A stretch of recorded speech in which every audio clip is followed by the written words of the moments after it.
ingin menginformasikan bahwa baru saja jam 16.30 saya diterima oleh Presiden Republik Indonesia Bapak Joko Widodo, dan saya menyampaikan permohonan berhenti sebagai Menko melalui sebuah surat yang isinya hanya 3 paragraf. Paragraf pertama, saya mengucapkan terima kasih Bapak Presiden telah mempercayai saya. Sejak 23 Oktober 2019 saya diangkat dengan penuh penghormatan beliau kepada saya dan penghormatan saya kepada beliau saat itu. Saya dilantik, lalu beliau menyerahkan kepres sendiri. Sebelumnya memberi arahan secara pribadi, dan selama 4 tahun lebih kami bekerja sama dengan baik. Itu ucapan terima kasih saya. Lalu yang kedua, oleh karena saya sekarang ikut kontestasi politik untuk melanjutkan estafeta kepemimpinan nasional yang harus terus berjalan, maka saya mohon berhenti. Lalu yang ketiga, Bapak Presiden, saya mohon maaf kalau selama membantu Bapak saya ada kekurangan yang mungkin tidak berkenan di hati Bapak Presiden. Jadi itu yang saya sampaikan. Jawaban Presiden, ya beliau juga waktu pertemuan tadi happy, beliau banyak bergurau, saya juga tersenyum, gembira, ya seperti teman lama lah. Beliau gembira, ya Pak Mahfud, saya ini terima surat ini dulu, katanya. Terus selama ini saya juga berterima kasih Pak Mahfud sudah membantu dan saya merasa terbantu itu. Kemudian saya juga minta maaf kalau ada saya keliru-keliru, jadi saling minta maaf itu budaya adiluhung Indonesia kan begitu, saling minta maaf, saling berterima kasih gitu. Nah, di luar itu saya menyampaikan substansi urusan Kemenko Polhukam yang sekarang sedang berjalan, yang rutin-rutin berjalan, dikendalikan oleh 7 deputi, 7 kedeputian yang sekarang masih aktif terus bekerja semuanya di bawah koordinasi teknis Bapak Letjen Teguh Pujo Rumokso. Sesmenko sudah mengendalikan jika saya sedang cuti. Nah, semuanya berjalan baik, tapi ada 3 hal saya beri catatan yang perlu dilanjutkan karena ada impres dari Presiden sendiri, yaitu 1 tentang hutang BLBI.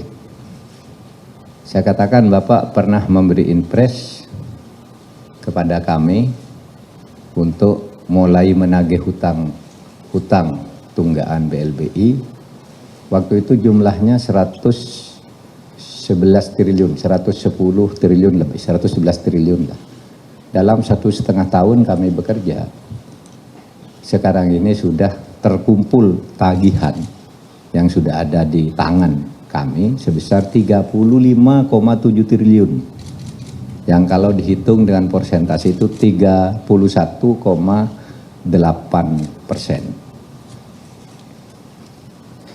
Saya katakan Pak Presiden, ini tagihannya masih ada karena ada yang masih mengelak, ingin tidak membayar, ada yang mau menawar, ini jumlah hutangnya tidak sebegitu dan seterusnya. Saya katakan ini sudah kami tutup, yang sudah membayar ini udah selesai, yang sisanya tetap harus ditagih Bapak Presiden karena itu berdasar impres. Itu 1 yang saya sampaikan tentang dana BLBI. Jadi dana BLBI itu harus kita tagih karena itu orang ngemplang itu terhadap uang negara. Kemudian berikutnya yang saya sampaikan tentang penyelesaian HAM berat di masa lalu yang memfokuskan pada sudut korban. Saya katakan penyelesaian HAM, pelanggaran HAM berat masa lalu ada 12, itu secara hukum sangat sulit, itu biar hukumnya berjalan, nanti dibicarakan oleh pemerintah atau Kemenko Polhukam berikutnya. Tapi yang sudah diselesaikan oleh Kemenko Polhukam atas inpres juga, yaitu penyelesaian di luar, penyelesaian non-yudisial, yaitu yang khusus untuk korbannya bukan pelakunya. Saya katakan, Presiden, Perserikatan Bangsa-Bangsa kali ini, saya sudah belasan tahun tidak pernah memuji Indonesia, kali ini berpidato resmi menghargai pemerintah Indonesia yang telah melakukan langkah penyelesaian HAM dari sudut korban. Pelaku masih terus dicari, tapi korbannya disantuni lebih dulu. Itu resmi Dewan HAM PBB menyampaikan pidatonya, memberi penghargaan kepada Presiden Jokowi dari Republik Indonesia yang telah melangkah maju dalam penyelesaian HAM. Bahkan dalam 3 kali sidang HAM berturut-turut selama 3 tahun, waktu saya jadi Menko Polhukam, itu Indonesia tidak pernah disebut lagi oleh Dewan HAM PBB sebagai negara yang bermasalah. Sebelumnya selalu disebut. Nah, waktu saya mulai tahun 2020, 2021, 2002, tidak disebut Indonesia punya catatan ini, tidak ada. Jadi yang banyak hoax di Indonesia itu rusak HAM, saya datang ke sini ke markas PBB, tidak ada catatan. 3 tahun terakhir. Dulu selalu disebut yang mengalami kemajuan negara ini, yang melamai kemunduran negara ini, Indonesia selalu disebut di kemunduran. Sekarang sudah tidak disebut. Saya sampaikan itu sebagai laporan dari sudut internasional. Kalau kita sendiri kan masih banyak diskusi lah, ini kurangnya biasa, tapi dunia internasional tidak ada. Saya sudah datang ke PBB.